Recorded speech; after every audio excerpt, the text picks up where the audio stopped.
शहर की भाग दौड़ से दूर एक शांत गली में एक किताबों की दुकान थी। इसका नाम बिछड़ी यादें, भूली हुई यादों की कहानी कहता था। दुकान का बोर्ड पुराना और घिसा हुआ हवा में धीरे से आवाज करता था। अंदर किताबों से भरी अलमारियां थीं, उनकी रीढ़ फटी हुई और पन्ने पीले पड़े हुए थे। हवा में पुरानी किताबों और समय की खुशबू थी। दुकान का मालिक अरमान एक शांत आदमी था। उसकी आंखों में एक गहरा दुहक था, अनकही कहानियों का अक्स। उसकी चाल धीमी और सोची समझी थी, मानो हर कदम सालों का बोझ ढो रहा हो। वह अपनी किताबों को पुराने दोस्तों की तरह मानता था, उन्हें ध्यान से साफ करता था और प्यार से सजाता था। वह इन भूली हुई कहानियों का रक्षक था, अनकहे राजों का एक खामोश रखवाला। अरमान की जिंदगी उसकी किताबों की तरह ही थी, पुरानी, घिसी पिटी, लेकिन कहानियों से भरी। वह कम ही बोलता था, अपनी किताबों की संगति को पसंद करता था। उसे उनके शब्दों में सुकून मिलता था, बाहर की दुनिया से एक पनाह। हर किताब अपने आप में एक दुनिया थी और उनमें उसे अपनापन मिलता था। किताबों की दुकान सिर्फ एक दुकान नहीं थी, ये एक शरणस्थी थी। एक जगह जहां समय धीमा हो जाता था, एक जगह जहां यादें हवा में धूल के कणों की तरह रहती थी। अरमान के लिए यह घर था, दुनिया की कठोर सच्चाइयों से एक पनाह। शहर शोर और गतिविधियों से भरा था, अरमान की शांत दुनिया से बिल्कुल अलग। यहां इसी भीड़-भाड़ में उसकी मुलाकात नूर से हुई। वह धूसर शहर में धूप की एक किरण की तरह थी, उसकी हंसी एक धुन की तरह गूंजती थी, उसकी आंखें सपनों से चमकती थीं, अरमान की उदास निगाहों से बिल्कुल अलग। उनकी पहली मुलाकात एक भीड़-भाड़ वाली किताबों की दुकान में हुई, बिछड़ी यादें से बिल्कुल अलग। अरमान एक रेयर एडिशन किताब ढूंढ रहा था, उसकी उंगलियां पुरानी किताबों की रीढ़ पर फेर रही थीं। नूर, जोश और जिंदगी से भरपूर नई किताबें देख रही थी। भीड़-भाड़ वाली गलियों में उनके रास्ते आपस में टकरा गए, एक ऐसा संयोग जिसने उनकी जिंदगी हमेशा के लिए बदल दी। अरमान उसकी संक्रामक ऊर्जा की ओर आकर्षित हो गया। वह जो कम बोलने वाला इंसान था, उसकी हंसी खुशी से मोहित हो गया। नूर ने उसकी खामोश प्रशंसा को भांपते हुए एक प्यारी सी मुस्कान दी। बस एक नजरों का आदान प्रदान किताबों के लिए एक साझा प्यार और एक अनकहा रिश्ता बन गया। शहर अपनी तेज रफ्तार के साथ पीछे छूट गया। उस पल बस अरमान और नूर थे। किताबों की दुकान, जो कभी बस व्यापार की जगह थी, उनकी पहली मुलाकात का मंच बन गई। एक मुलाकात जो उनकी जिंदगी के ताने बाने में हमेशा के लिए बस गई। किताबों के पन्नों के बीच उनकी दोस्ती बढ़ती गई। वे कैफे के शांत कोनों में मिलते, अपनी नई नई खोजी किताबों पर चर्चा करते।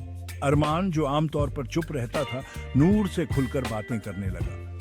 उसकी हंसी उसकी आत्मा के लिए मरहम थी, उसकी मौजूदगी एक सुकून देने वाली गर्माहट। नूर को बदले में अरमान की शांत ताकत में सुकून मिला। उसने अपने सपने और आकांक्षाएं, अपने डर और कमजोरियां साझा की। उसने धैर्यपूर्वक सुना, उसे प्रोत्साहन और समझ के शब्द दिए। उनका रिश्ता गहरा होता गया, साझा भावनाओं और अनकहे प्यार की एक खामोश भाषा। उनकी बातचीत हमेशा किताबों के बारे में नहीं होती थी। वे जिंदगी, सपनों और अपने आसपास की दुनिया के बारे में बातें करते थे। वे खामोशी भी साझा करते थे, जो उनके बोलचाल जितनी ही आरामदायक थी। उनके बीच एक अनकही समझ थी, एक ऐसा रिश्ता जो शब्दों की जरूरत से परे था।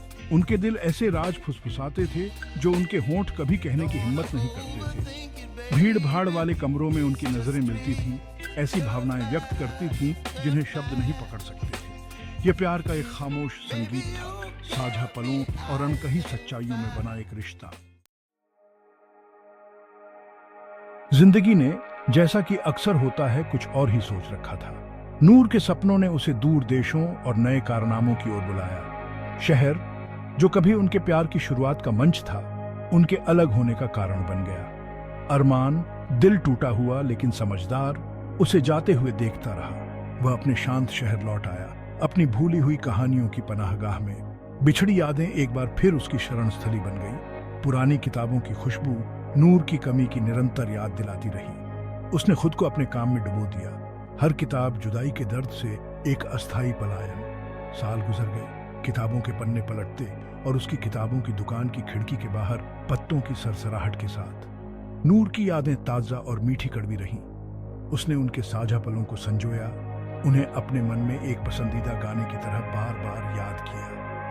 वह उसकी हंसी, उसकी आंखों की चमक, जिस तरह से उसने उसे जिंदा महसूस कराया, उसे कभी नहीं भूला। उसने इस उम्मीद को थामे रखा कि एक दिन उनके रास्ते फिर मिलेंगे। तब तक वह अपनी किताबों के साथ रहा, हर एक किताब उनके अनकहे प्रेम कहानी का एक खामोश गवाह।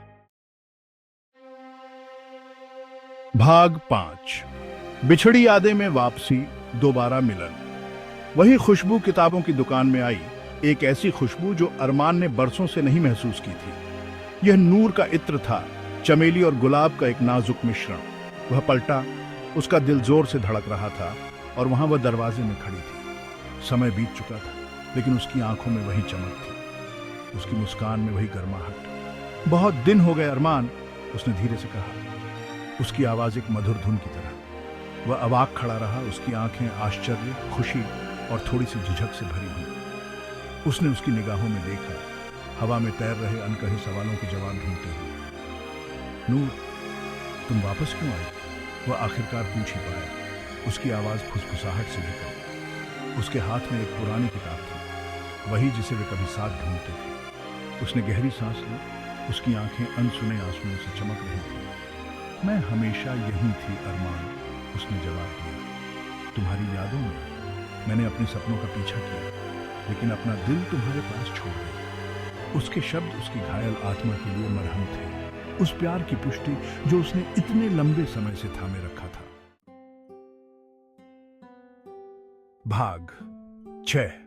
प्यार की किताब, एक नया अध्याय शुरू। अरमान शब्द ढूंढने के लिए संघर्ष कर रहा था, उसकी भावनाएं उसे अभिभूत कर रही थीं। नूर ने हाथ बढ़ाया और धीरे से उसका हाथ थाम लिया। उसका स्पर्श उसके अंदर गर्माहट की लहर दौड़ा रहा था। हर कहानी शुरू होने में वक्त लेती है, उसने भावुक होकर कहा, लेकिन हमारी कहानी कभी खत्म नहीं हुई। उसके शब्द उसके अंदर गूंजे, उस अनकहे रिश्ते की पुष्टि जो उन्होंने साझा की थी। उसने उसकी ओर देखा, उसका दिल उस प्यार से उमड़ रहा था जिसे उसने इतने लंबे समय से दबा रखा था। जुदाई के साल पिघल गए, उनकी जगह उम्मीद की एक नई भावना ने ले ली।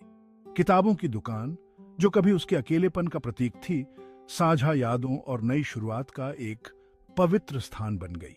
पुरानी किताबों की खुशबू नूर के इत्र की खुशबू के साथ मिल गई, जिससे प्यार और पूरी हुई चाहत का माहौल बन गया। शाम का अंधेरा दुकान को ढकता ही था कि अरमान के दिल में एक नई रोशनी जगमगा उठी। नूर लौट आई थी और उसके साथ प्यार से भरे भविष्य का वादा। उनकी कहानी, जो कभी एक खामोश फुसफुसाहट थी, अब जोर से बोली जा रही थी। भाग 7। यादों की खुशबू, प्यार की खामोश भाषा। चमेली और गुलाब की खुशबू, नूर की खास खुशबू, छोटी सी किताबों की दुकान में फैल गई, उनके साझा अतीत की एक मार्मिक याद। यह एक ऐसी खुशबू थी जो अरमान की याद में बसी हुई थी, उनके अनकहे प्यार का एक खामोश गवाह। खुशबू ने भावनाओं की बाढ़ ला दी, शहर में उनके चोरी के पलों की यादें, किताबों के ढेर के बीच उनकी शांत बातचीत, उनकी साझा खामोशी जो अनकहे प्यार से भरी थी। यह एक ऐसी भाषा थी जिसे केवल वे ही समझते थे, उनके दिलों का एक खामोश संवाद। खुशबू उनके अतीत से एक ठोस कड़ी थी, जुदाई के सालों में एक पुल। यह उस रिश्ते की याद दिलाती थी जो वास्तव में कभी टूटा नहीं था, उनके प्यार की स्थायी शक्ति का प्रमाण। खुशबू हवा में व्याप्त हो गई, खुद को उनके पुनर्मिलन के ताने बाने में बुनती हुई। यह उनके प्यार की एक खामोश पुष्टि थी, अतीत की एक प्यारी याद और भविष्य का एक आशाजनक वादा। भाग 8। समय का गुजरना, अटूट प्यार। उनकी आखिरी मुलाकात के बाद से साल गुजर गए थे, उनके चेहरों पर रेखाएं उकेरते और उनके बालों में चांदी का स्पर्श जोड़ते हुए। लेकिन समय ने उनके दिलों में जलने वाले प्यार को कम नहीं किया था। वास्तव में इसने इसे और गहरा कर दिया था, इसे एक परिपक्व और अटूट स्नेह में बदल दिया था। समय बीतने ने उन दोनों को एक नया दृष्टिकोण दिया था, जीवन और प्यार की गहरी समझ। उन्होंने दोनों ने खुशियां और दुख, जीत और हार का अनुभव किया था, लेकिन इन सब के बीच उनके अनकहे रिश्ते की याद बनी रही, अंधेरे में उम्मीद की किरण। जुदाई के सालों ने उनके प्यार की परीक्षा ली थी, लेकिन ये पहले से कहीं ज्यादा मजबूत, ज्यादा लचीला बनकर उभरा था। ये एक ऐसा प्यार था जो समय और दूरी से परे था, एक ऐसा प्यार जो खिलने के अपने समय का धैर्यपूर्वक इंतजार कर रहा था। समय ने उनके स्नेह को कम नहीं किया था, बल्कि इसने इसे परिष्कृत किया था, इसे एक गहरे और स्थायी प्यार में बदल दिया था, एक ऐसा प्यार जो होना ही था। भाग 9। शहर का आलिंगन, दिल की पनाहगाह। शहर जो कभी उनकी पहली मुलाकात का मंच और उनके अलग होने का कारण था, अब एक नया महत्व रखता था। ये उनके साझा अतीत की याद दिलाता था, एक ऐसी जगह जहां उनकी प्रेम कहानी शुरू हुई थी। लेकिन अब उनके दिलों में एक अलग तरह की पनाहगाह थी, अनकहे प्यार और साझा भविष्य के वादे पर बनी एक सुरक्षित जगह। शहर का शोर और अराजकता अब उन्हें अलग करने की धमकी नहीं देती थी। इसके बजाय यह उस यात्रा की याद दिलाता था जो उन्होंने एक दूसरे तक वापस पहुंचने के लिए की थी। उनका प्यार अब एक नाजुक कली नहीं था, बल्कि एक मजबूत और लचीला फूल था जो जीवन के तूफानों का सामना करने में सक्षम था। शहर जो कभी जुदाई का प्रतीक था, अब उनके पुनर्मिलन को गले लगाता था, उनके स्थायी प्यार का एक खामोश गवाह। शहर जो कभी क्षणिक मुलाकातों का स्थान था, अब उनके स्थायी प्यार का प्रतीक बन गया था, एक ऐसी जगह जहां उनके दिलों को अपना असली घर मिल गया था। भाग 10। बीते कल की गूंज, आने वाले कल के वादे। किताबों की दुकान उनके अतीत की गूंज से भरी, अब उनके भविष्य का वादा थामे हुए थी। पुरानी किताबों की खुशबू नूर के इत्र की खुशबू के साथ मिलकर प्यार और पूरी हुई चाहत का माहौल बना रही थी। उनकी कहानी जो कभी एक खामोश फुसफुसाहट थी, आखिरकार जोर से बोली जा रही थी। जुदाई के सालों ने उनके प्यार को और गहरा कर दिया था, इसे एक परिपक्व और अटूट स्नेह में बदल दिया था। किताबों की दुकान जो कभी अरमान के अकेलेपन का प्रतीक थी, अब साझा यादों और नई शुरुआत का एक पवित्र स्थान बन गई थी। जैसे ही वे हाथों में हाथ डाले, अपनी प्रेम कहानी के खामोश गवाहों से घिरे खड़े थे, वे जानते थे कि उनकी यात्रा अभी शुरू हुई थी। बीते कल की गूंज आने वाले कल के वादों के साथ मिलकर प्यार का एक ऐसा संगीत बना रही थी जो युगों युगों तक गूंजता रहेगा। उनकी प्रेम कहानी जो कभी उनके दिलों के कोनों में छिपी एक अनकही कहानी थी, अब उम्मीद की किरण थी, प्यार की स्थायी शक्ति का प्रमाण, एक ऐसी कहानी जो लिखी जाती रहेगी एक एक पन्ना करके।